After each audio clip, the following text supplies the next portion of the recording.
हा मैसूर पाक पाहताय ना, अगदी जाळीदार, त्याचसोबत हाताने तोडल्याबरोबर त्याचा भुगा होतोय. अगदी बाजारात मिळतो तसाच हा मैसूर पाक कसा बनवायचा पाहूया. 1 कप मी इथे बेसन पीठ घेतलं. एका बाउलमध्ये त्याला चाळणीने चाळून घेऊ.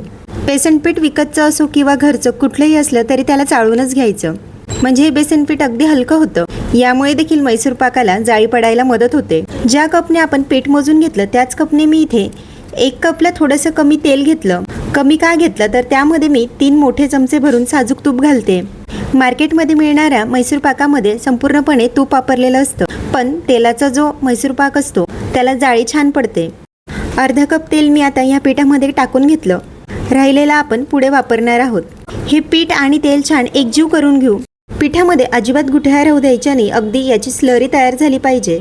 मिक्सरच्या साहाय्याने मी याला छान फेटून घेतलं. हे मिक्स झालं. आता याला साईडला ठेवू. इकडे गॅसवर मी एका पॅनमध्ये 1 कप साखर घेतली. जेवढं बेसन पीठ असेल तेवढंच साखर घ्यायची आहे. यामध्ये अर्धा कप पाणी घालते. गॅसची फ्लेम मध्यम ठेवून आपण एकतारी पाक बनवणार आहोत. इथे जवळपास पाक आपला 4 ते 5 मिनिटांमध्ये बनवून तयार होतो. आता मी साखर वितळल्यापासून ते पाक तयार होईपर्यंत इथे 4 मिनिट लागले. पाक आपल्याला अगदी एकतारीच बनवायचा आहे. खूप घट्ट देखील पाक नाही बनवायचा. अगदी तुम्हाला व्हिडिओमध्ये ज्या पद्धतीने दिसतोय असंच आपल्याला इथे पाक ठेवायचा आहे. ह्या पाकमध्ये आता आपण तयार करून घेतलेली पिठाची स्लरी घालू.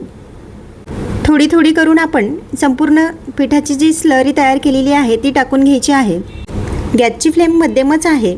कुठेच गॅस आपल्याला मोठा करायचा नाही. बेसन पीठ आपण इथे कच्चंच वापरल्यामुळे या पाकामध्ये आता बेसन पीठ छान शिजवून घेऊ. 2-3 मिनिटांनंतरच बेसनला छान बुडबुडे यायला सुरुवात होते. बेसन पिठाला बुडबुडे यायला लागले की यामध्ये राहिलेलं ज्या अर्धा कप तेल आहे त्यातलं 2 चमचे तेल मी इथे टाकून घेतलं. आपल्याला आता राहिलेलं ते थोडं थोडं करत यामध्ये टाकायचं आहे. पुन्हा यामध्ये आता 2 चमचे तेल घालू आणि हे मिश्रण पुन्हा आपल्याला हलवत राहायचं आहे. असं केल्याने मैसूर पाकाला जाळी खूप छान पडते. एकाच वेळेला संपूर्ण तेल नाही टाकायचं. थोडं थोडं करत यामध्ये आपण राहिलेलं तेल टाकत राहायचं. आता जवळपास 7 ते 8 मिनिट झाले. हलकीशी जाळी दिसायला सुरुवात झालेली आहे. आता इथे राहिलेलं संपूर्ण तेल आपल्याला टाकून द्यायचं आहे.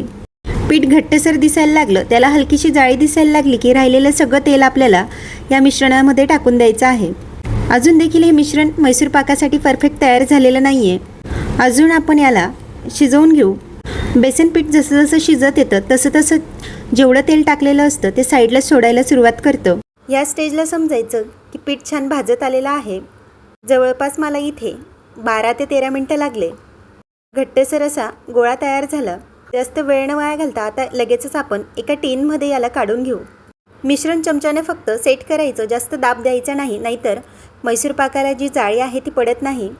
मिश्रण टाकल्यानंतर 10 मिनिटांनंतर मी याला कट करून घेते. हवं त्या आकारामध्ये आपण याला कट करून घ्यायचं आणि 20 मिनिटांनंतर मैसूर पाक मी टीनच्या बाहेर काढते. टीनच्या बाहेर काढल्यानंतर जवळपास अर्ध्या तासानंतर मी याचे तुकडे करून पाहिले तर अगदी छान असे तुकडे होत आहेत. आतमध्ये देखील छान जाळी पडते आणि रंग देखील अगदी सुरेख आलेला आहे.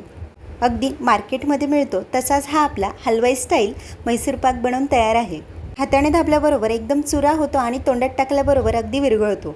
अगदी कमी साहित्यामुळे आणि झटकेफट होणारा हा मैसूर पाक तुम्ही देखील नक्की ट्राय करून पहा.